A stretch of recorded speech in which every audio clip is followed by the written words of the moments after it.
안녕하세요. 어렸을 때부터 늘 사이가 좋았던 부모님을 보고 자랐던 터라 전 하루라도 빨리 결혼을 하고 싶었어요. 아무래도 그런 부모님이 저에게 가장 큰 영향을 주셨거든요. 언제나 다정한 아빠, 그리고 내조자라는 엄마, 뭐 하나 빠지지 않고 저 역시 그런 모습을 보며 긍정적인 영향을 가장 많이 받았답니다. 하지만 행복은 오래가지 못했죠. 뇌출혈로 갑자기 쓰러지신 아빠는 의식을 잃고 15일 만에 세상을 떠나셨어요. 그때가 고등학생 때여서 얼마나 충격적이던지 이렇게 사랑하는 사람을 눈앞에서 바로 잃을 수도 있구나라는 생각에 정말 모든 게 부질없다고 느끼던 때였습니다. 모든 것에 대해 의욕도 잃고 아무것도 할 수 없을 쯤에 저희 엄마는 강하게 저를 몰아붙이셨고 엄마 덕분에 정신 차리고 남은 입시를 마칠 수 있었어요. 마음 아프지만 그래도 산 사람은 살아야지. 엄마 이제 정말 너 하나만 보고 살 거야. 그러니까 너도 엄마 기대에 부응해줘.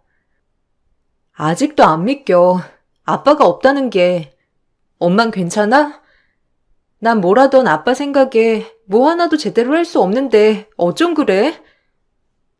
아빠가 그걸 원할 것 같아? 입시 마치고 생각하자. 엄마 정말 슬픈 거 억지로 참고 이제는 너 하나만 생각할 거니까. 나도 엄마 슬프지 않게 노력할게. 우리 서로 의지하며 잘 살아보자. 이제 우리 둘 말고는 아무도 없잖아, 엄마.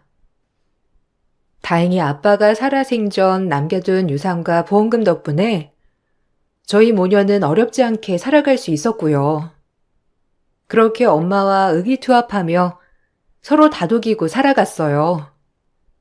그리고 대학을 졸업하고 일을 하기 시작했을 무렵 드디어 사랑하는 사람을 만나게 되었죠. 능력이 뛰어난 남자는 아니었으나 다정하고 자상했습니다. 어린 시절 아빠 생각도 나면서 자상하기까지 하니 더할 나위 없이 결혼을 하기로 마음을 먹었어요. 솔직히 이 사람이 좋아서 이 사람의 집 배경 아무것도 상관하지 않았고 마냥 사랑만을 택했어요. 어렸을 때 아비 잃고 얼마나 고생이 많았니 니가? 이제 고생 끝이라고 생각하고 우리 행복하게만 살아가자. 그렇게 다독여 주셔서 감사해요, 어머님. 사실 아직도 생각하면 울컥울컥하지만 그래도 지금은 현수 씨가 옆에 있어서 얼마나 다행인지 몰라요. 항상 힘들 때면 늘 위로를 받거든요. 그래서 지금은 진짜 오히려 웃는 날이 더 많아져서 행복하답니다. 내가 우리 애들 홀로 키워봐서 알잖아. 어머님도 홀몸으로 진짜 대단한 일 하신 거야. 멘탈 붙잡기 얼마나 힘드셨겠어? 그래도 현수랑 이렇게 잘 어울리는 한 쌍이니 정말 보기 좋구나. 우리 현수가 너 만난 것도 엄청난 큰 축복이지 뭐니. 저의 아픔을 알아주는 신랑이 있는 것도 좋았지만 시어머니 또한 남편 어렸을 적 아버님을 여의고 홀로 두 아들을 키워내신 분이라 그런지 제 마음을 잘 이해해 주셨어요. 그렇게 정말 나에게 잘 맞는 짝꿍을 만나게 되어서 너무 행복하다고 생각하고 있을 때 예비 시숙이 돈사고를 치게 된 걸 알았어요. 코인과 주식에 돈을 몰빵을 해서 본인이 가지고 있던 돈도 모자라 어머님 집에 조금 모아놓은 돈까지 홀랑 다 날려먹은 거예요. 이런 일이 생기자 시어머니는 하루가 멀다 하고 머리를 싸매고 누우셨어요. 우리 가족 잘 살아보려고 그랬던 거지. 내가 뭐 잘못했어요? 내가 맨날 돈돈돈 하는 엄마 때문에 이렇게 된 거예요. 뭐야? 그럼 잘했다는 거야? 아니 알아보지도 않고 어떡할 거야 이거? 집이며 돈이며 아유 그 쥐꼴 한순간이네 정말. 현수 있잖아요. 그래도 착실하게 회사 생활하는 현수 있으니까 돈 융통 좀 되는지 알아보면 되죠. 그리고 이렇게 투자 없이 어떻게 성공을 하겠다는 거야? 엄마도 참 인생 한 방이라니까. 조금만 기다려. 내가 아주 멋지게 갚아줄 테니까. 아유, 내가 너 때문에 못 산다, 진짜. 젊어서 네 아빠도 그렇게 돈 사고를 쳐서 날 힘들게 하더니 네가 꼭 닮았어, 아주. 남편네 집이 여유롭지 못하다는 걸 알아서 그런지 남편과 시어머니가 힘들어하는 걸 차마 옆에서 보고만 있기가 힘들었어요. 어차피 난 남편과 결혼을 결심했고 시어머니와 남편이 힘들어하는 모습을 보고 있자니 마음이 안 좋아 내가 뭘 도와줄 수 있을까 고민하게 되더라고요. 하지만 주변 사람들은 애초에 돈으로는 절대 엮이지 말라고 하였고 한 번이 쉽지 한 번 도와주면 두 번, 세 번 다 돈 얘기만 하게 되어 있다며 저를 뜯어말리기 시작했어요. 하지만 이때는 참 귀에 들어오지 않았어요. 남자랑 돈으로 엮이는 거 아니야. 아무리 결혼할 거라지만 그래도 벌써부터 돈이 오가면 되겠니? 그건 진짜 아니다. 그래도 옆에서 보고만 있기 힘들어서 어머님도 그렇고 현수 씨도 너무 힘들어하니까 도움을 주고 싶어서 그렇지. 위로는 해줄 수 있는데 여하튼 난 반대야. 이게 한 번이 무섭지 두 번, 세 번이 되는 건 정말 쉽다니까. 네가 잘하겠지. 지인이 말렸지만 그래도 저한테는 가족이 더 소중했어요. 아직 가족이 된 건 아니지만 그냥 가족이라고 생각했거든요. 결혼도 할 거고 어차피 내 옆에 남을 사람은 남편밖에 없을 것 같다는 생각을 하게 되니 오히려 더 도움을 주고 싶은 생각이 있었어요. 내가 쟤 때문에 제 명에 못 산다. 나이가 한두 살 먹은 어린애도 아니고 어쩜 이렇게 생각도 짧고 철이 없어. 아유, 속상해. 아, 엄마. 일단 돈은 내가 알아볼 테니까 좀만 기다리셔요. 이 집 그래도 넘어가면 안 될 거 아니야. 하나밖에 없는 재산인데. 어쩜 형이라는 게 지 동생보다도 못났는지. 내가 진짜 미치겠다 아주. 너랑 신해보기가 아주 나 부끄러워 미치겠어. 전 괜찮아요, 어머님. 뭐 어머님 잘못도 아닌걸요. 일단 현수 씨가 알아본다고 했으니까 어머님도 맘 좀 놓고 계세요. 신해보기 부끄럽지. 결혼도 하기 전에 이런 모습을 보이다니. 진짜 형이 아니라 원수야, 원수. 일단 집부터 막아야 하는데. 신혜야, 그래서 말인데, 아휴, 아니다. 내가 너한테 어떻게 이런 말을 먼저 꺼내겠니? 아니야, 됐어. 내가 무슨 생각을, 에휴. 시어머니 또한 저에게 부탁을 하시고 싶어 했지만, 막상 입이 떨어지지 않는지 말을 하다 마시고 꾸역꾸역 삼키셨고, 남편이 이런저런 백방으로 대출을 알아보았지만, 벌이가 넉넉치 않았던 남편에게 은행에서 대출을 많이 해줄 리 만무했어요. 옆에서 보기가 참 딱하더라고요. 고민 끝에 전 살면서 절대 하지 말아야 하는 돈거래를 하게 되었어요. 집 자체가 여유가 있었던지라 남편에게 여윳돈을 꺼주는 일은 어려운 게 아니었습니다.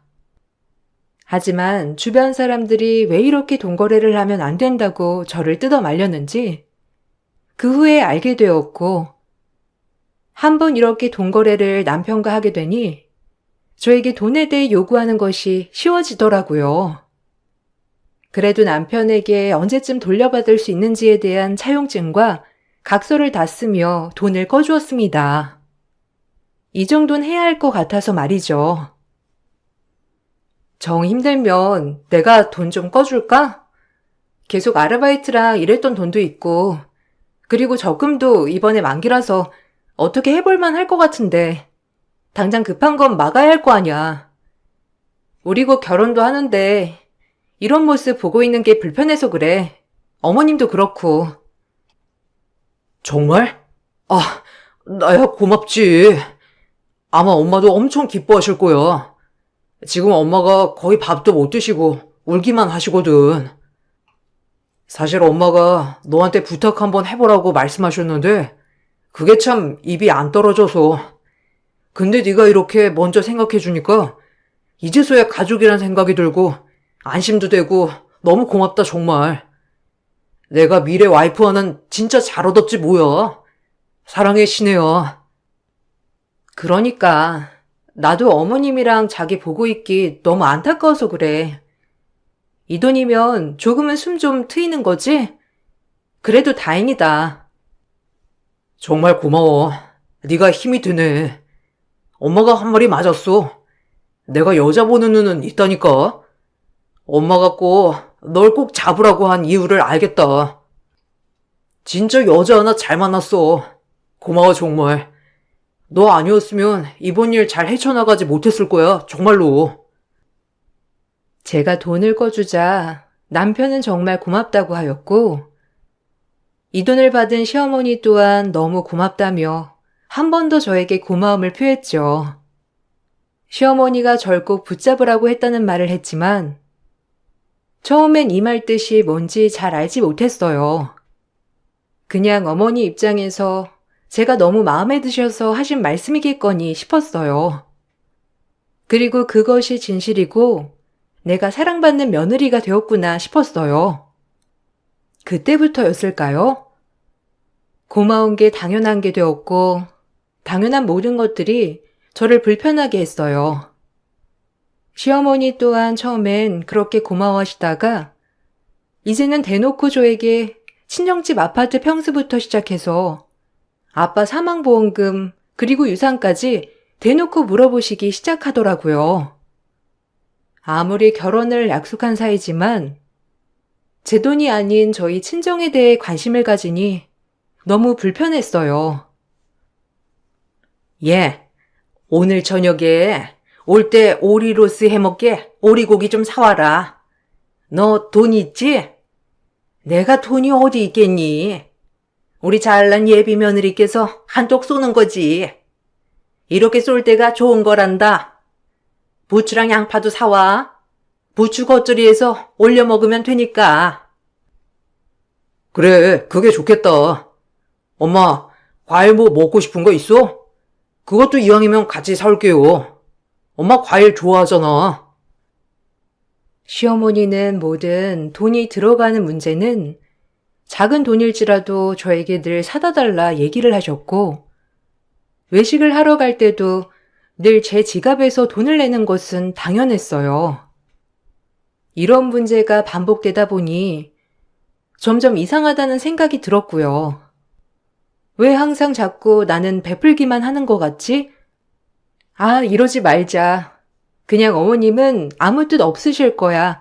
이런 생각 갖지 말자. 이렇게 저를 다독였어요. 아, 근데 참 친정어머니는 재산이 어느 정도 된다니? 너 하고 다니는 거 보면 좀 사시는 것 같긴 한데 아버님이 유산이랑 보험금은 많이 남겨놓으셨다 했지? 정말 좋겠다. 그런 게 엄청 쏠쏠하잖니? 아유, 나도 말년에 그랬어야 했는데. 아, 잘 몰라요, 저도. 그 부분에 대해서는 엄마한테 물어보질 않아서. 그래도 노후에 혼자 사실 만은 하실 거예요. 그래도 딸 하나 있는 건데 그게 다 네 거가 되는 거지. 우리 현수도 사위가 될 거지만 사위도 자식인 거고 그렇지 않니? 딸 딱 하나 있는 건데 너 모른 척 하시겠어? 금이야 오기야 분명 키우셨을 텐데 그런 자리에 우리 현수가 사위가 되는 거고. 아니요, 전 그렇게 생각 안 해요. 결혼하면 제 힘으로 살 거고 현수 씨랑 같이 힘 합쳐서요. 괜히 엄마한테 손 벌리면서 살 생각 없어요. 애초에 그렇게 살지 않을 거라고 다짐도 했고요. 현수 씨도 우리 결혼하면 더 악착같이 살기로 했잖아. 아, 뭐 그렇지. 근데 여유가 되는 쪽에서 도와주면 좋긴 하지. 없으니까 못 해주는 건데. 있으면야 어느 쪽이든. 그러게나 말이다. 뭘 그렇게 철벽을 치니? 너네 엄마도 딸 하나 있는 거 오죽 잘해주실 거야. 딱 봐도 그렇게 보이더구만. 애초부터 그렇게 철벽 칠 필요 없어. 이젠 우리 한 가족인데 이런 거 뭐 뺄 필요 있니? 내숭은 신의 덕에 아주 든든하다니까. 이게 무슨 말 뜻인지 싶었어요. 무슨 말을 하고 싶으신 걸까 하면서도 뭐 재산 타령을 하시는 게 영 찝찝했거든요. 그때 아주버님이 돈 사고 쳤을 때 모른 척 했어야 했나 싶기도 하고 괜히 돈에 엮여서는 나한테 뭘 바라시는 건 아닐까 하는 걱정도 앞섰고요. 하지만 제가 걱정하던 우려가 현실이 되었어요. 시어머니는 그 이후에 저를 어떻게 보셨는지 매번 저를 볼 때마다 본인이 어디 갈 건데 뭐 마땅히 입을 옷이 없다. 누군 어디 놀러 가는데 용돈 받았다더라. 이런 말을 하시는 게 아니겠어요? 내가 이번에 친구들이랑 정읍에 단풍 보러 가는데 입을 옷도 없고 친구들은 죄다 아들들한테 용돈 받았다. 며느리가 옷 사줬다 하는데도 내가 할 말이 없는 거 있지? 어쩜 그러니? 자식이라고 있는 거 하나는 저 모양이고 하나는 지 앞가림하기 바쁘고 진짜 외로워서 힘들다 시내야. 아유, 무슨 이렇게 기구한 팔자가 있는지 옷이랑 용돈도 없는 신세라니. 아, 현수 씨한테 제가 말해서 용돈 좀 드리라고 말씀드릴게요. 어머님이 말하기 불편하시니까요. 너무 섭섭하게 생각 마세요. 아니다. 현수벌이가 얼만지 뻔히 아는데 어떻게 그래? 그러지 말고 네가 좀 줘라. 넌 그래도 따로 돈 나갈 때는 없잖니. 네가 주면 내가 우리 예비 며느리가 이렇게 용돈 주고 옷 사줬다고 자랑할 거 아니야. 그럼 내면도 서고 얼마나 좋으니? 제가요? 어머님 드릴 순 있는데요. 저 어머님이 생각한 만큼 그렇게 여유롭지 않아요. 지난번부터 계속 뭐 사와라, 사다 달라, 돈 달라 이렇게 하시는데 사실 저도 좀 부담스럽네요. 고작 월급쟁이일 뿐인데 그러니까 자제해 주셨으면 해요. 뭐야? 너 지금 누구 신종 그지 취급하는 거니? 네가 이럴 줄 몰랐다 정말. 딸 같은 며느리 생겼다고 내가 얼마나 좋아했는데 어떻게 네가 날 이렇게 취급할 수가 있어? 아이고 억울해. 며느리 하나 잘 봐서 행복하다 했는데. 시어머니에게 부담스럽다고 얘기를 하니 시어머니는 울면서 정말 실망이라고 하셨어요. 제 앞에서 계속 눈물을 뚝뚝 흘리는 모습을 보니 또 마음이 약해졌고 괜한 얘기를 했나 저렇게까지 생각하실 줄 몰랐는데 내가 너무 막말을 했나 하면서 말이에요. 그날 간신히 시어머니를 달래드리고 용돈을 쥐어주고 나왔습니다. 제가 용돈을 주자 다시 한번 화색이 돌더라고요. 어떻게 보면 참 단순했지만 어떻게 보면 뭐든지 돈으로 해결되는 것만 같아서 마음적으론 그렇게 유쾌하진 않았습니다. 그런 뜻으로 얘기한 건 아니었어요. 그냥 저도 현수 씨랑 비슷한 처지라서 한번 푸념해 본 거예요, 어머니. 그래도 네가 현수보다 낫잖니. 에휴, 고맙다. 잘 쓸게. 그래도 놀러 가는데 며느리밖에 없네. 자랑해야지 정말. 고맙다. 아, 네. 그럼 잘 다녀오세요. 몸 조심하시고요. 그리고 결혼이 얼마 안 남아서 엄마가 시간 되실 때 좀 뵙자고 하시네요. 그럼 만나야지, 우리 사돈어른. 지난번에 상견례만 하고 그 이후에 못 뵀잖니. 놀러 갔다 와서 날 잡잡구나. 우리 사부인 기티 줄줄에 손도 크시고 통도 넓으신데 이번엔 어떤 밥을 사주실까 싶네. 나 전복 좋아하는데 전복 요리 좋아하는 대로 가자. 시어머니는 그제야 웃어 보이셨고 잘 놀다 오셨더라고요. 이건 아닌데 라는 마음은 많이 들었지만 그래도 뭐 별 수 없었습니다. 그저 아기가 없으신 분이니 괜찮다를 한 100번 되뇌었던 것 같아요. 그러던 중 결혼식을 앞두고 어머니들끼리 약속을 잡아 밥을 먹는 계기가 있었어요. 물론 저와 남편 포함해서 말이죠.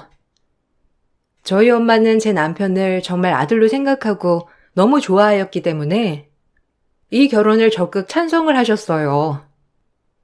한잔 밥을 먹고 대화를 이어가는데 시어머니가 말을 꺼내시더라고요. 아니, 내가 생각해봤는데 아무래도 애들 신혼집 있잖아요. 마음 같아선 내가 해주고 싶은데 아유, 돈이 원수죠 뭐. 아, 애들 신혼집은 걱정 마세요. 애초에 제가 생각하고 있었어요. 누가 하면 어떻습니까? 그냥 애들 잘 살기만을 바라는 거죠. 애들 회사 쪽이랑 멀지 않은 곳에 알아봐둔 신혼집이 있는데 괜찮나요? 제가 딸이 하나기도 하고 워낙 현수도 아들처럼 생각하다 보니까 그냥 이런 거에 있어선 아끼지 않고 다 해주고 싶은 마음이네요. 아무래도 이제 우리는 한 가족이니까요. 아니요, 엄마. 일단 우리가 가진 돈으로 전세 구하고 천천히 대출 알아봐서 청약해서 집 장만만 하면 돼. 너무 신경 쓰지 마요. 어머, 신혜야. 엄마가 도와주시겠다는데 감사하게 받으면 되지.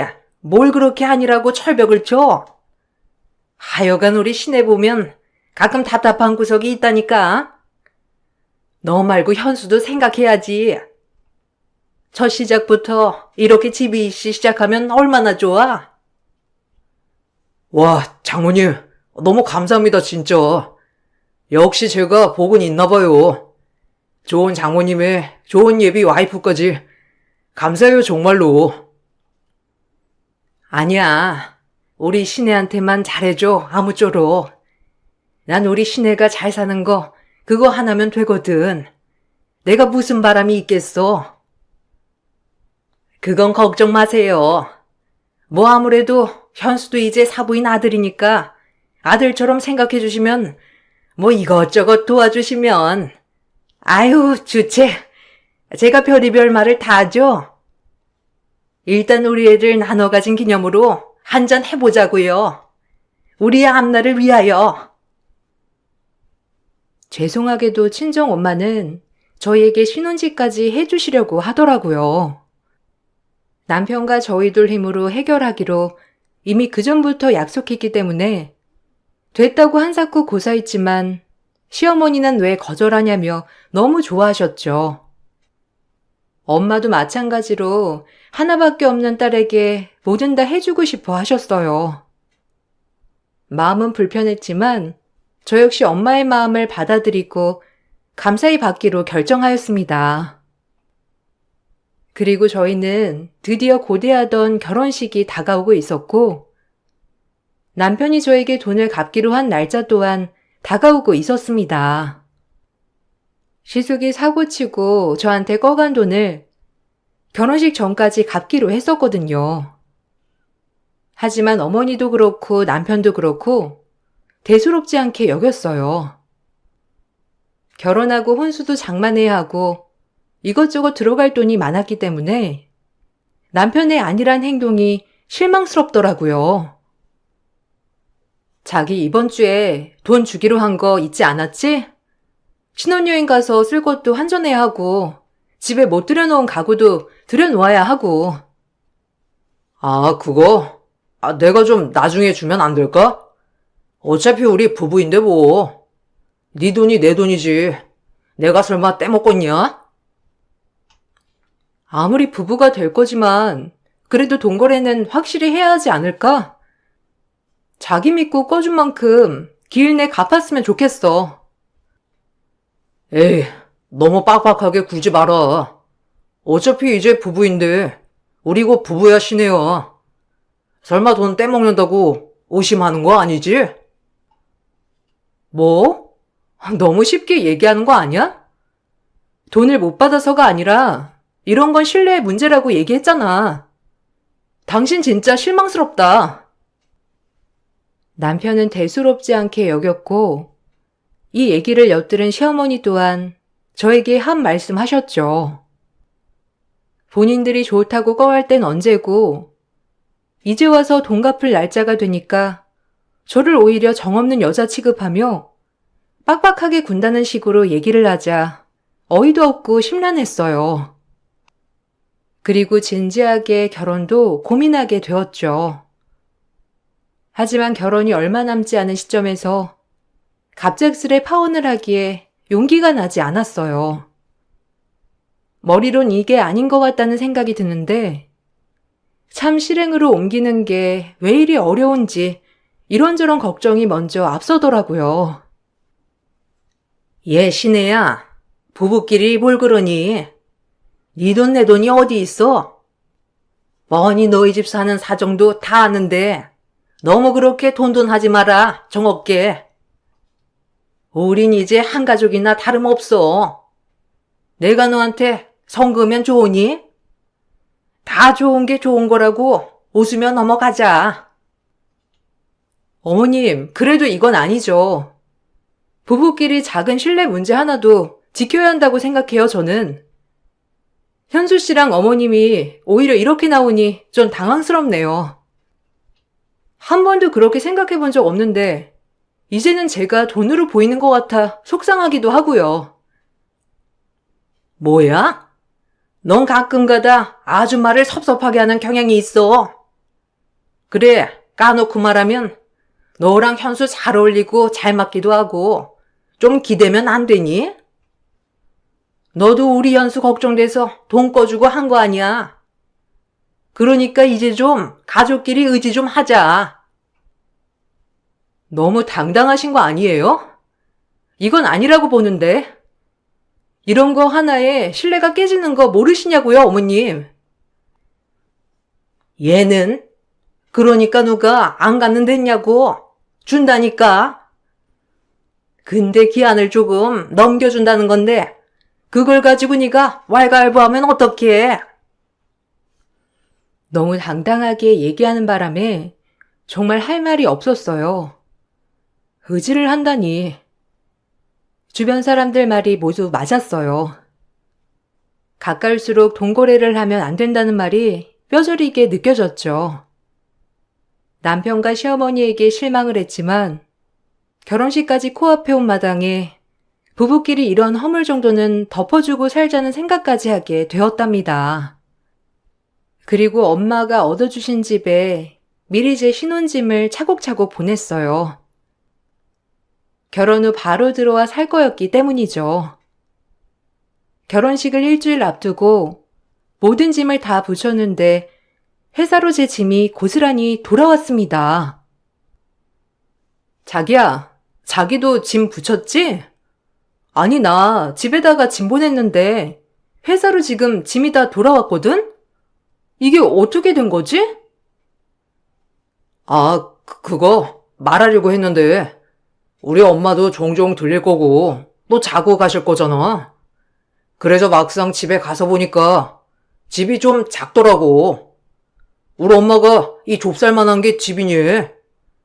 그래서 생각해봤는데 옆 동에 60평짜리 매물 하나 나왔던데 그거 하자. 나중에 아이까지 태어날 거 생각하면 아무래도 애초에 큰 집으로 하는 게 훨씬 낫지 않아? 엄마도 그렇게 말하기도 하고. 뭐? 지금 뭐라고 했어? 보자니까 이거 완전 뻔돌이 아니야? 그냥 참자. 단점은 누구한테나 있으니까. 이렇게 넘어가려고 좋게 마음먹었더니 안 되겠네. 야, 됐고 결혼 엎어. 내가 미쳤지. 너 같은 마마보이에 쫌생이 같은 놈이랑 결혼하려 했다니. 너 뭐 맡겨놨니 우리 집에? 야, 너네 엄마한테 전해. 사람 잘못 봤다고. 은근히 구슬리면 내가 또 넘어갈 줄 알았나 본데 천만의 말씀에 만만의 콩떡이다. 이 뻔뻔한 모자들아. 바라는 것도 정도가 있어야지. 인간들이 어쩜 이렇게 뻔뻔하기 짝이 없어? 남편의 말이 하도 어이가 없었어요. 친정이 해준 43평 신혼집으로 보낸 내 짐이 회사로 돌아온 것도 모자라서 그 집이 작다고 60평짜리를 요구하는 남편과 시어머니.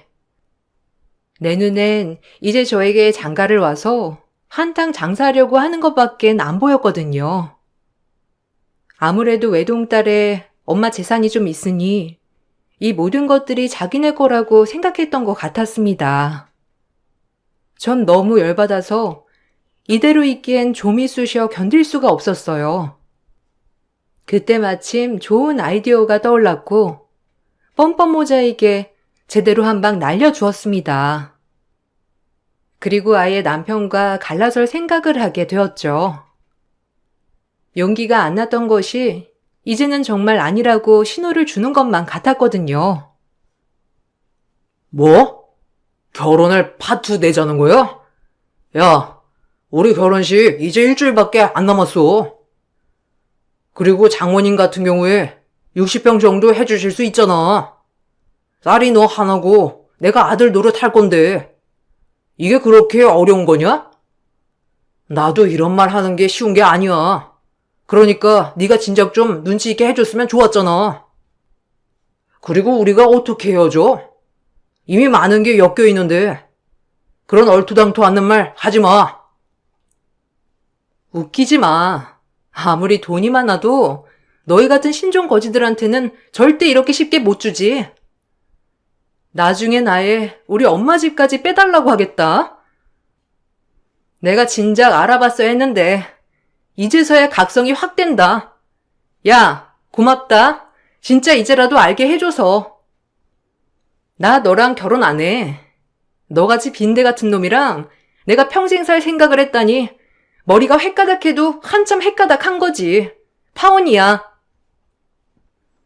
전 그 길로 남편과 시모에게 한 방 먹여주러 변호사 사무실에 찾아갔고 제가 꺼준 돈을 기한대로 갚지 않은 모자들에게 소송을 걸었어요.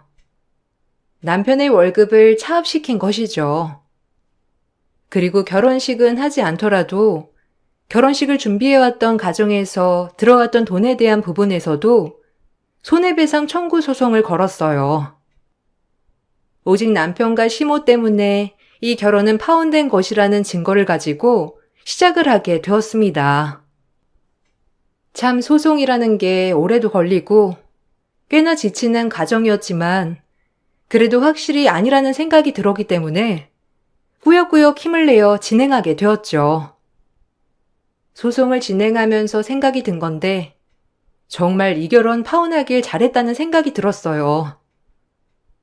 제가 소송을 걸고 아이 엄마가 마련해준 집에서 남편과 시어머니가 못 들어오게 비밀번호도 바꿔버리자 두 모자는 난리가 났어요. 그리고 최악의 상황에서 최악의 얼굴을 하며 드디어 밑바닥에 걸맞은 본심을 보이면서 저에게 말하더라고요. 소름 끼치게 말이죠. 이거 정말 바보인 줄 알았는데 감히 뒤통수를 쳐? 고분고분해서 며느리 잘 얻었다 싶었더니 아주 무서운 년이네. 내가 할 소리지 이 아줌마야. 무서운 년은 당신이고 딸뻘을 그렇게 등쳐먹고 싶어? 홀로 외롭게 커서 이해 간다는 둥, 우리 엄마 힘들었겠다는 둥, 그렇게 개소리하면서 그렇게 얼굴 감추느라 얼마나 힘들었어? 다행이지 뭐야. 이 결혼 절대 안 해. 내가 왜 해? 아, 진정 좀 해. 솔직히 넓은 집 우리끼리만 사는 거 아니고 자기도 살 건데 꼭 그렇게 말을 해야 해? 우리 부부잖아. 부부 같은 소리 하네. 너랑 나랑은 끝이야, 이 뻔돌아. 없이 사는 것들 가여워서 참으려 했는데 더 이상은 안 되겠다. 정말 소름 돋아. 저걸 그냥, 아유, 거의 다 넘어온 건데 진짜 아까워 죽겠네. 하여튼 전혀 우리는 꿀릴 거 없으니 어디 마음대로 한번 해봐. 그리고 너네 엄마도 아들같이 대릴 사이 얻으면 얼마나 좋아? 이게 지네 주제 파악 못하고 아주 고고한 척 역겹다 정말. 시어머니는 제 마음대로 해보라며 으름장을 놓았고 결국 남편의 월급이 차곡차곡 가압류되어 제 통장에 돈이 꽂히게 되었어요. 저와의 금전적 거래를 갚지 않아서 말이에요. 그리고 파혼의 책임이 남편과 시어머니의 무리한 금전적 요구가 있었다는 증거가 받아들여져 저에게 위자료와 함께 정신적 피해보상이란 금액을 줘야 했습니다. 파혼의 책임은 물어야 됐죠. 친정 엄마에게 미안하고 또 미안했지만 그래도 정말 잘한 일이라고 생각했습니다. 결국 시어머니와 남편은 날뛰며 저에게 돈을 물어주어야 했고 그제야 아차했는지 저와 친정엄마를 설득하며 얘기를 들어달라고 끈질기게 설득하더라고요. 아무래도 눈앞에서 돈줄을 놓치게 되니 이제서야 급급한지 갑자기 태세 전환을 하기 시작한 거죠. 그걸 보니 웃음이 났어요. 그래, 인정할게. 너무 무리한 요구를 했다, 진짜. 그냥 당연한 줄 알았어. 우린 가족이니까 미안해. 앞으로 주제 넘게 행동 안 할 테니까 없던 걸로 하고 우리 다시 시작해보자. 내 월급 차압되는 게 말이 돼? 돈은 어떻게든 갚을게, 어? 네가 어떻게 갚을 건데? 넌 죽었다 깨나도 안 갚을 거잖아. 그리고 이미 너네 엄마랑 너 검은 속내 다 봐버려서 절대 안 될 것 같아. 인간이 어떻게 그러냐? 난 널 그래도 끝까지 믿고 행복하게 살 수 있을 줄 알았는데 역시 겉만 보곤 몰라. 신혜야. 내가 너한테 얼마나 잘했니? 응? 앞으로 우리 더 잘 지낼 수 있을 건데 굳이 왜 그러는 거야? 현수 말대로 우리 천천히 다시 시작해보자. 내가 욕심이 과했어 너무. 그러니까 다 용서하고 우리 처음부터 다시 시작하자. 어떠니? 웃음내. 당신들 이런 걸 보니까. 아니 결혼했으면 내 등골 빼먹고 우리 친정엄마 등골까지 다 빼먹었겠지. 당신들은 그게 목적이었으니까. 웃기지 마. 당신들한테 다신 안 속아. 이젠 잘 지내. 다신 얼굴 보는 일 없도록 합시다. 아시겠어요? 아니 진짜. 제발 마음 좀 돌려줘. 우리가 너 아니면 어떻게 살라고 그러는 거야? 집이 30평이든 40평이든 상관없어. 우리가 그때 어떻게 된 건지 참 미안해 정말. 그러니까 이 어리석인 시엠이랑 네 남편 용서해 주겠니? 결혼식이야 다시 하면 되고. 정신 차려. 기차 떠났다고. 애초에 그만했어야지. 이미 당신들 검은 속내 다 알아버렸다고. 그러니까 아무리 이래도 소용없어. 그리고 저희는 이렇게 끝이 났습니다. 하마터면 정말 어리석은 결혼을 하여 모든 재산을 다 털릴 뻔했다고 생각해요. 그저 잘해주고 좋아해주면 그것이 진짜인 줄 알았던 철없던 시절 덕분에 사람 보는 눈이 확 트였습니다. 지금은 주변에 흔들리지 않고 제 일을 열심히 해나가며 살고 있어요. 제 인생에 파혼이란 절대 없을 줄 알았는데 참 한 치 앞도 모를 인생이었고 앞으로도 알 수 없지만 그래도 이제는 뭐든 제 노력으로 헤쳐나가려고 합니다. 그리고 조금이라도 찝찝한 마음이 들 땐 뭐든지 중단하는 게 맞는 것 같다고 생각이 많이 하게 되는 나날이었어요. 저에겐 아주 큰일이었지만 막상 쓰고 보니 참 지금 다시 봐도 재밌는 에피소드 같다고 생각이 들어요. 그로 인해 세상도 알고 저에게 호의가 있다는 것이 마냥 무작정 저를 생각해서 그러는 게 아니라는 것도 깊게 알았으니까요. 학교 공부만 열심히 해봤지 이렇게 세상 공부를 열심히 해본 적이 있나 싶은 게 참 저에게도 좋은 경험이었던 것 같아요. 제 글을 읽으면서 여러분들도 재밌었길 바랄게요. 그럼 이쯤에서 글을 마치겠습니다. 감사합니다. 안녕하세요. 저는 저번 달에 이혼을 선택하게 된 30대 후반 여자입니다. 두 번 다시는 기억하고 싶지 않은 일들을 제 머릿속에서 지워버리기 위해 이곳에 사연을 신청하게 되었습니다. 결혼한 지 3년 만에 남편은 다른 여자에게 눈길을 돌렸어요. 평생을 함께 하겠다고 많은 사람들 앞에서 서약을 하던 남편이 바람을 피우게 될 거라곤 상상조차 하지 못했었어요. 제가 보는 눈이 없어서 이런 결과를 가져온 거겠지만 그만큼 남편은 저에게 많은 것들을 철저하게 숨기면서 이중 생활을 해왔었기 때문에 전혀 눈치를 채지 못하고 있었어요. 여기서 문제는 잘못한 건 제가 아닌데 화살은 저에게 돌아오고 있었죠. 남편이 바람을 피우고 있는 장면을 목격하게 됐던 건 정말 어이없는 장소에서 발각이 되었는데요. 등잔밑이 어둡다고 저희 동네 카페에서 서로 마주 앉아 손을 잡고 있는 모습을 들키고 말았었죠. 전혀 생각해 본 적 없었던 장면이었기 때문에 남편과 내연녀의 행동은 저에게 너무 큰 충격을 안겨줬었어요. 저는 분식 식당을 운영하고 있어요. 장사가 엄청 잘 되는 편은 아니지만 그래도 애정을 쏟아 열심히 하다 보니 어느새 많은 분들께 인정을 받았는지 체인점 몇 개 정도 낼 수 있었어요. 안정적인 삶은 저에게 많은 행복을 가져다 주고 있었죠. 남편은 원래 중소기업 회사에서 직장 생활을 했었지만 제가 운영하고 있는 분식 식당이 점점 바빠지게 되면서부터 회사를 그만두고 제 일을 도와주기 시작했는데 그게 화근이었습니다.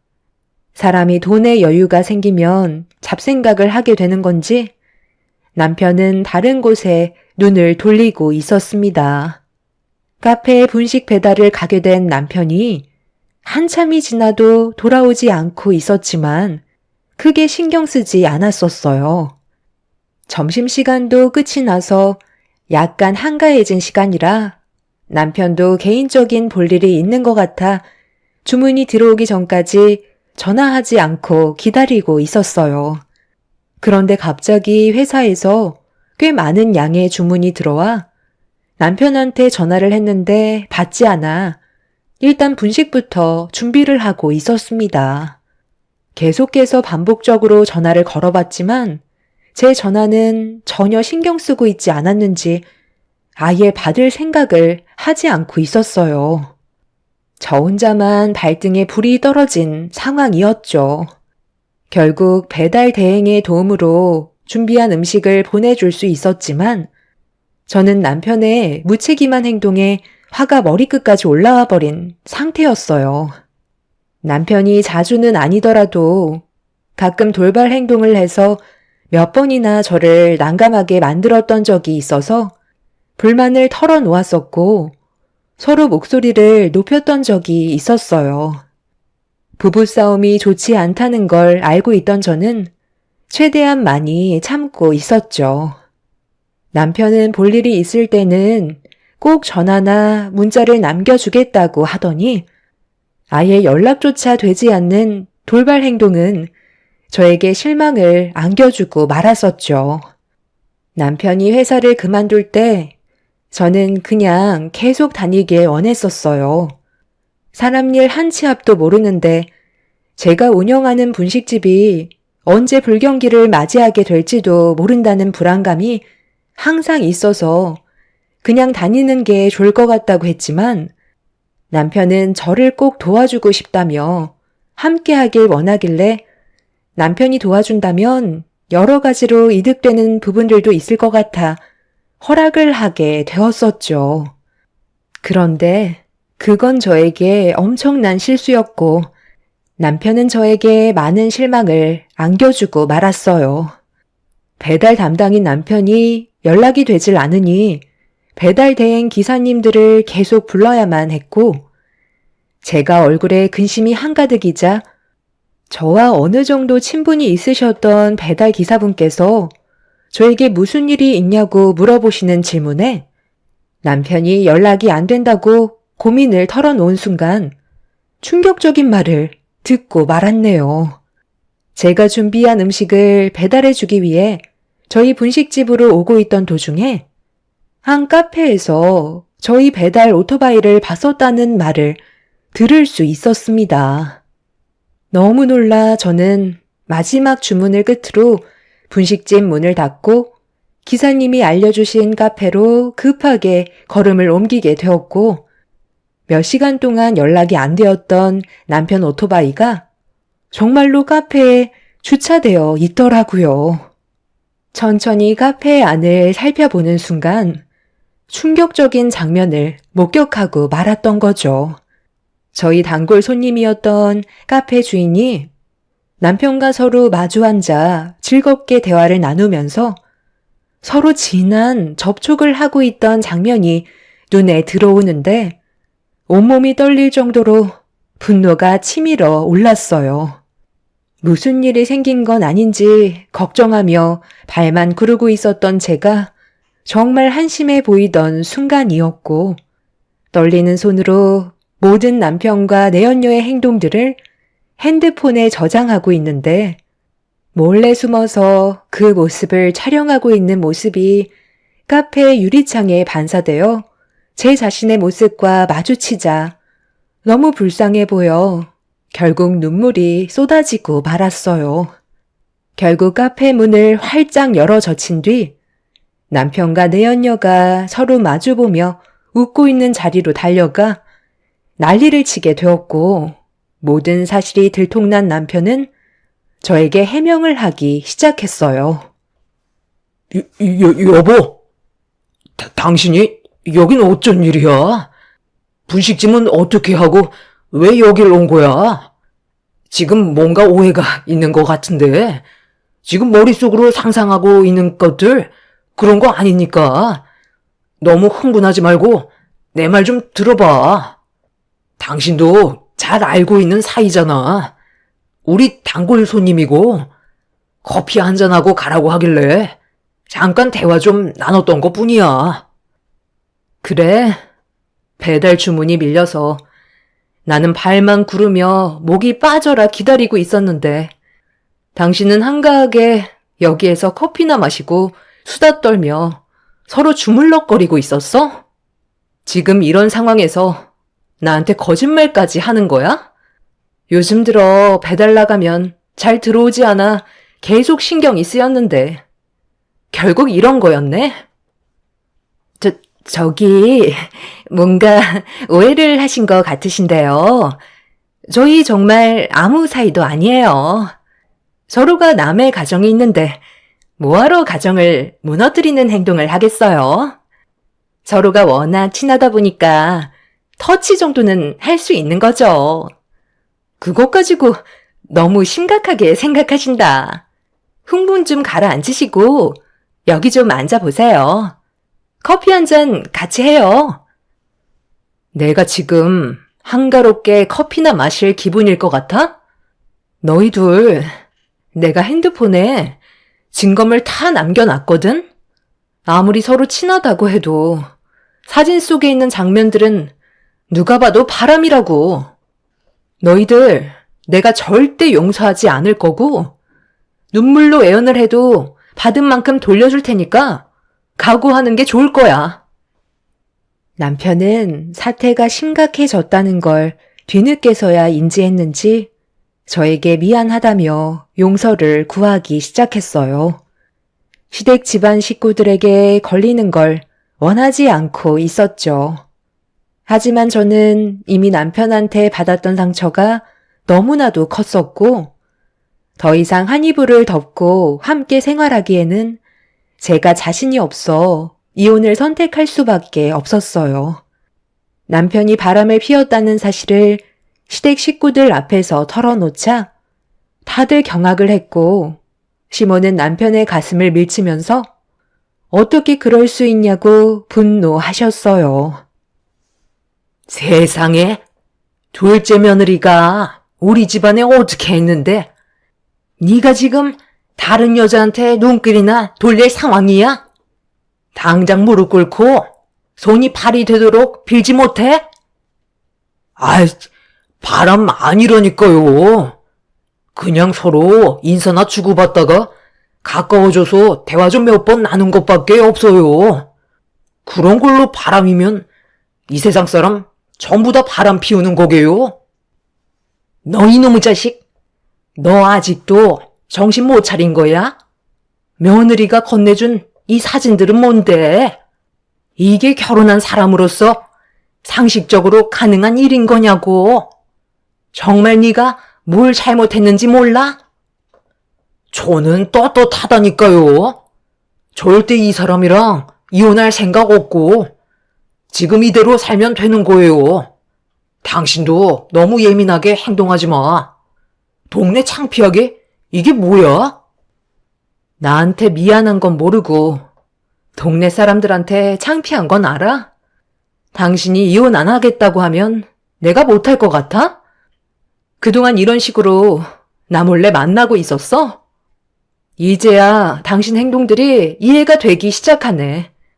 저녁에도 친구들과 술 한잔 한다면서 늦게 들어오거나 전화 자체를 받지 않더니만 그 이유가 전부 카페 주인이랑 서로 만나오고 있었던 거야? 터치가 그렇게 자연스러웠는데 둘이 나 몰래 얼마나 오래 만났겠어? 이미 갈 때까지 가버린 거 아니야? 당신이 내 인생을 전부 망쳤다고. 아이, 진짜. 당신이 생각하는 그런 거 아니니까. 일단 침착하고 흥분부터 가라앉혀봐. 이래선 대화 자체가 되지 않는다고. 우리 이혼만큼은 하지 말자. 앞으로 내가 더 잘하면 되잖아. 앞으로 하라는 대로 전부 다 할 테니까 너무 극단적으로만 생각하지 말고 조금만 더 진지하게 생각해 주라. 난 당신밖에 없어. 진짜야. 결국 남편은 자기 잘못을 인정했지만 뉘우치지는 않아 보였어요. 시모는 저에게 매달리면서 미안하다는 말만 반복하셨고 저와 남편이 갈라서는 걸 원하지 않으셨어요. 하지만 저는 이미 남편한테 신뢰가 깨져버린 상태라 더 이상 함께하고 싶은 마음이 들지 않아 마음속으로 이혼을 진지하게 고려할 수밖에 없었습니다. 저 또한 어렵게 이룬 가정 끝내고 싶지 않았지만 이런 식으로 살다 보면 남편은 또다시 저에게 거짓말을 할 테고 결국 똑같은 상처를 받게 될 것 같아 하루라도 빨리 정리하는 게 맞는 것 같았어요. 그런데 이런 상황을 묵묵히 지켜보고 있던 형님과 동서가 제 앞에서 무언가 둘이 속닥거리며 기분 나쁜 표정으로 저를 쳐다보고 있더라고요. 저는 그 모습을 보면서 뭐 하는 거냐고 목소리를 높이게 되었고 동서가 먼저 입을 열었습니다. 아니요. 제가 생각할 때는 남편이 바람을 피우는 건 여자로 안 느껴질 때도 있지만 그것보다 더 중요한 건 배울 게 없다고 느껴질 때 다른 여자에게 눈을 돌리는 것 같아요. 큰형님이랑 저희 부부는 지금도 깨가 쏟아지고 있는데 둘째 형님은 결혼한 지 얼마나 됐다고 벌써 이런 일이 벌어졌겠어요? 이게 다 형님한테 배울 게 없다고 느끼게 되니까 다른 여자한테 눈길이 계속 가는 거라고요. 아무래도 큰형님이랑 저는 대학을 나왔지만 형님은 고등학교 졸업장만 따놓은 상태잖아요. 그러니까 당연히 지식은 부족할 테고 아주버님은 대학을 나왔으니 결혼 생활을 하면서 수준 차이 난다고 생각을 했을 테죠. 원래 남자들은 배울 게 없다고 생각을 하면 그 사람에 대해 무시하는 경향이 있거든요. 그게 남자건 여자건 다 똑같아요. 여자들도 남자가 무능력하거나 앞으로 살아가면서 그 사람에 대해 좋은 영향을 받지 못한다면 결국 처음의 감정을 유지하기가 힘들게 되겠죠? 아주버님이 딱 그런 케이스인 거예요. 형님이 아무리 분식집에서 열심히 일을 해도 맨날 하는 일이 똑같으니 지루해졌을 거고 주방에만 있는 형님한테 매력이 떨어지게 됐으니 자연스럽게 거리에 널린 여자들이 눈에 들어왔겠죠. 그래, 원래 남자는 여자하기 나름인 거야. 왜 그런 말 많이 들어봤잖아. 고졸인 동서가 멍청하니까 서방님을 휘어잡지 못한 거잖아. 누구 탓을 하겠어? 행동만 똑바로 했어봐. 그럼 이런 일은 일어나지 않았을 거라고. 머리가 나쁘니까 결국 이런 일이 생기는 거지. 내 말이 틀리다고 생각해? 먹고 살겠다고 발버둥만 치다 보니까 이런 일이 벌어진 거야. 주방에만 틀어박혀 있지 말고 서방님한테 눈길이라도 한번 줬으면 쓸데없는 생각을 했겠어? 원래 남자들은 들어오는 여자 마다하지 않아. 카페 주인이 단골이라고? 애초부터 사심이 있었겠지. 그러니 둘이 자연스럽게 이어졌던 거고. 그 다리를 동서가 연결해준 꼴이네. 내가 동서였으면 서방님한테 배달일 시키지 않았겠지. 그거 몇 푼 아끼겠다고 서방님한테 계속 뺑뺑이 돌리다가 이런 결과를 얻게 된 거잖아. 단골 손님인데 얼굴도 이쁘장하게 생겨서는 자기한테 눈웃음 쳐주고 꼬리 살랑살랑 흔들면서 다가오는데 누가 마다해? 카페 주인이니까 옷도 이쁘게 입고 화장도 곱게 했을 거 아냐. 매장 안에서는 커피 냄새와 분위기가 조성이 되니 서로 눈맞기 딱이지. 그런데 지금의 동서를 봐봐. 떡볶이 좀 팔겠다고 머리는 상투를 틀었고 앞치마에 화장은 당연히 하지도 않았지. 그것뿐이야? 튀김까지 튀기다 보니 얼굴에 땀과 기름으로 범벅되어 있어서 얼굴은 힘들어서 죽을 상인데 서방님이 카페 배달 일을 끝내고 다시 분식집에 들어왔을 때 기분이 어떻겠어? 그런 삶을 살고 싶을까? 동서가 여자로 보이겠냐는 거야. 요즘 체인점도 내고 돈 좀 벌기 시작하니까 더 정신없이 매달리고 있는 것 같은데 그 사이 동서는 서방님을 놓치고 있었던 거라고. 그러니 이게 누구 잘못인 것 같아?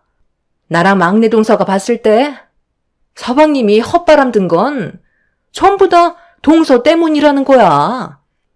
그 머리로 이혼은 제대로 할 수나 있겠어? 같은 여자이지만 동서는 정말 많이 모자란 것 같다.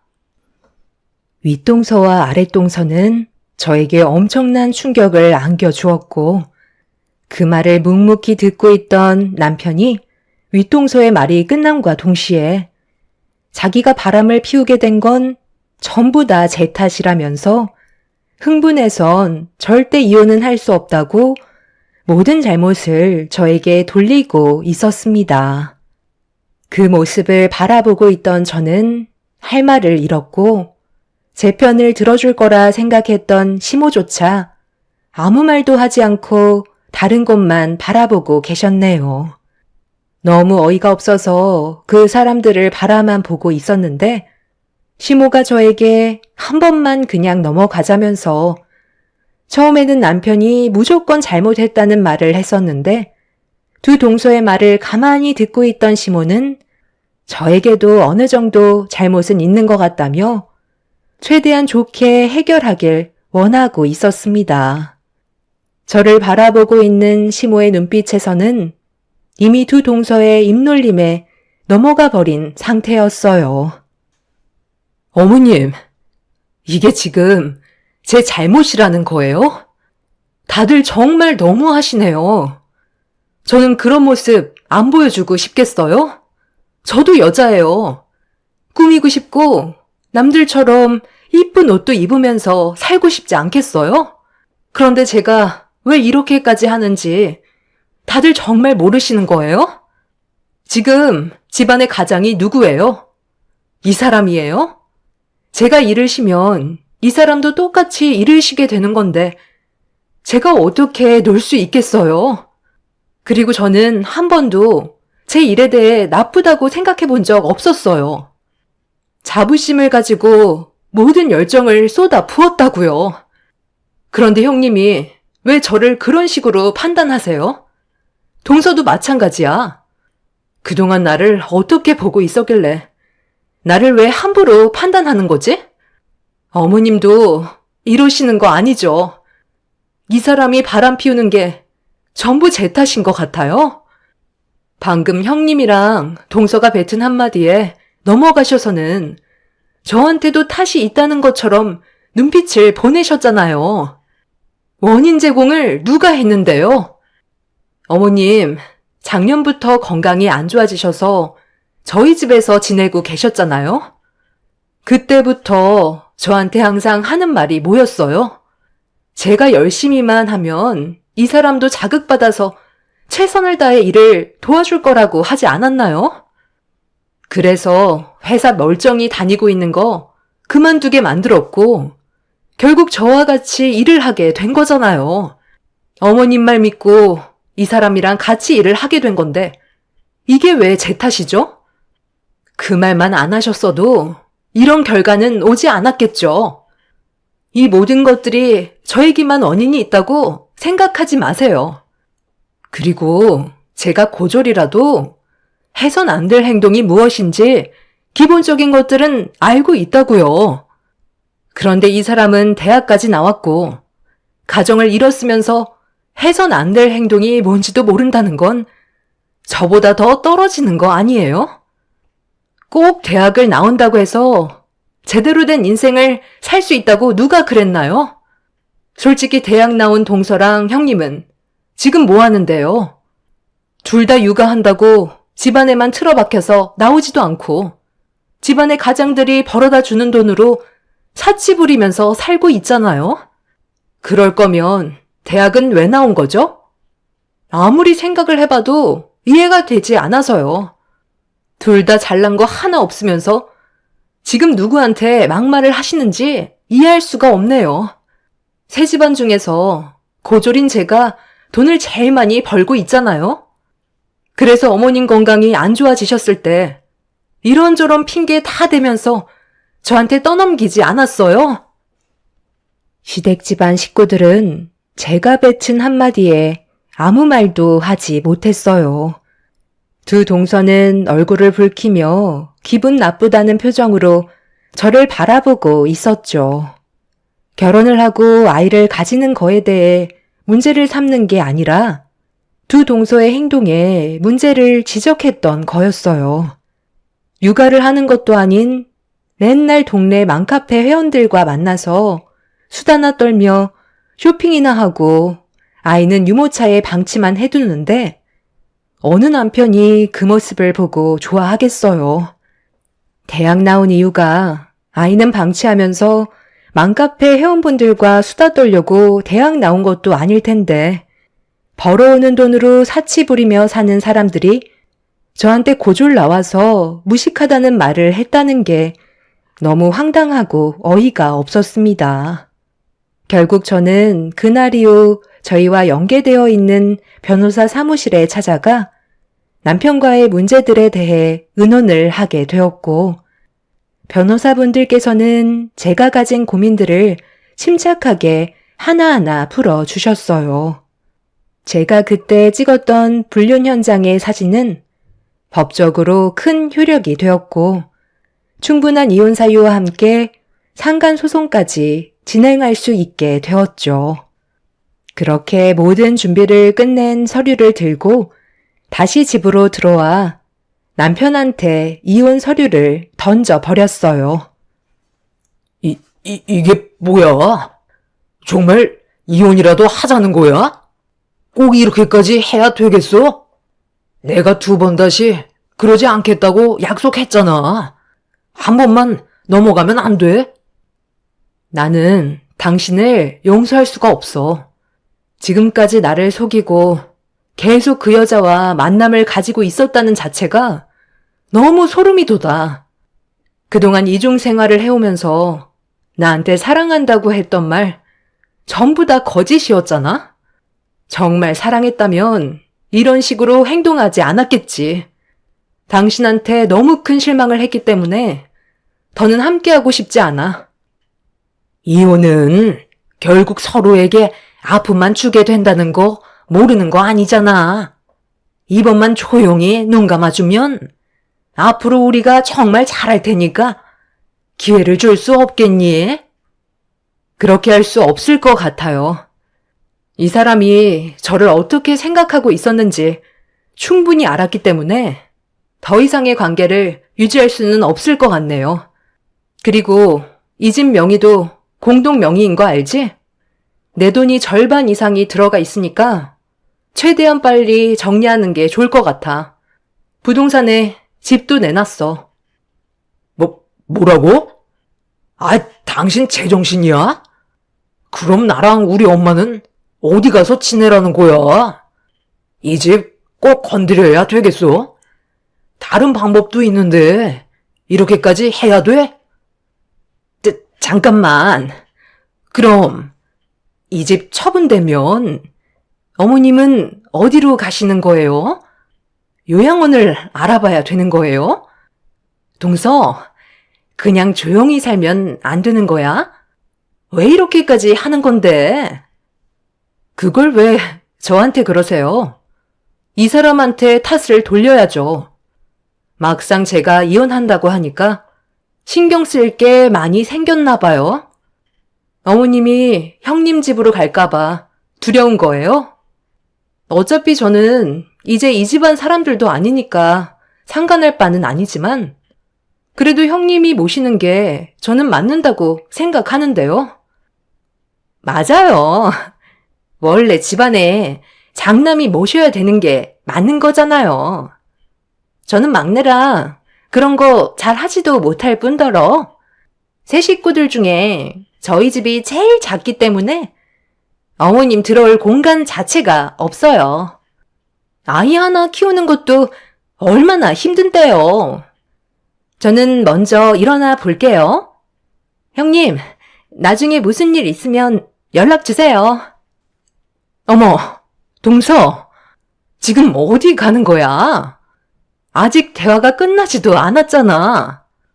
어머님, 저희 집도 넉넉지 않은 편이라 모실 수 있는 공간을 마련할 수가 없어요.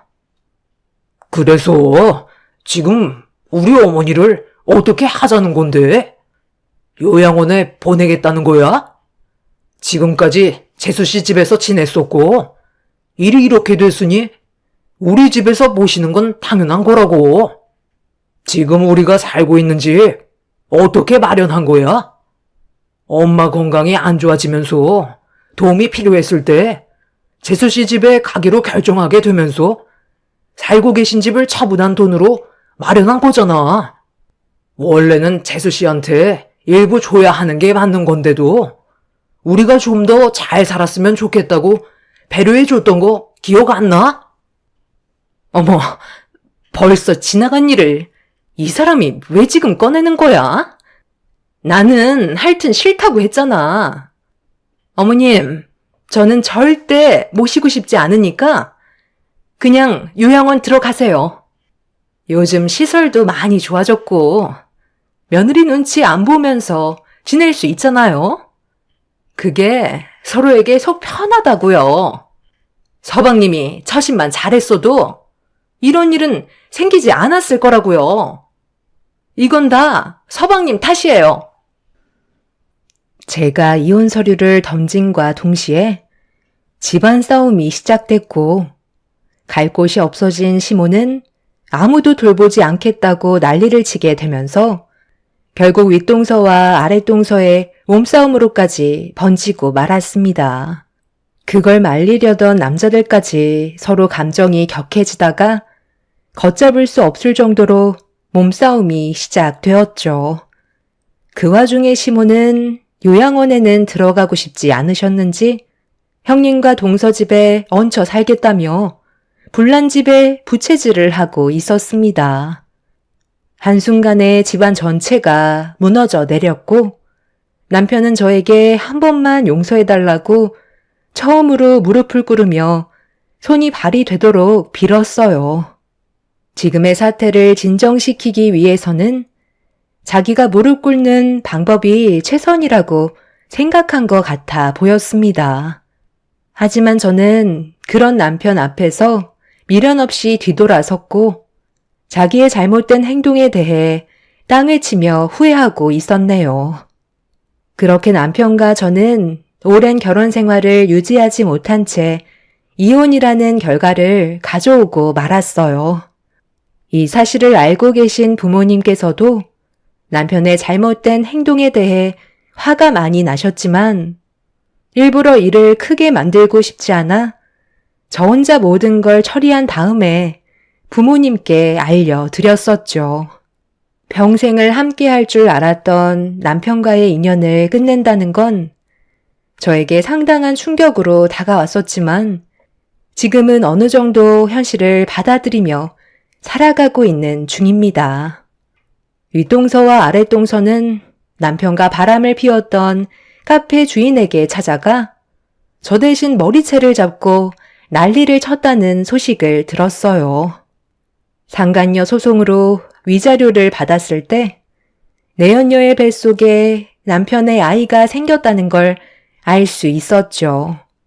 정말 갈 때까지 간 사람들이었습니다. 내연녀도 가정이 있고 태어난 지 얼마 되지도 않았던 아이가 있었으면서도 남편의 아이까지 임신을 하게 됐으니 그 집안은 난리가 나게 되었죠. 하루라도 빨리 그 집에서 빠져나온 것만도 감사하게 생각합니다. 그 사람의 아이를 가졌었다면 저에게는 엄청난 불행이 찾아왔었겠지만 그 전에 모든 관계를 해결했다는 거에 다행이라고 생각하고 있어요. 그리고 시모는 결국 요양원에 들어가게 되었다는 소식을 끝으로 더 이상의 소식은 듣지 않았습니다. 현재 저는 처음 차렸던 분식집은 처분을 하고 다른 지역에서 새롭게 시작을 하게 됐는데요. 제 노력을 알아주신 손님분들께서 입소문도 많이 내주시고 소개도 해주신 덕에 금방 자리를 잡아 매출이 점점 늘어 더 좋은 재료로 초심 잃지 않고 보답드리려 노력하고 있어요.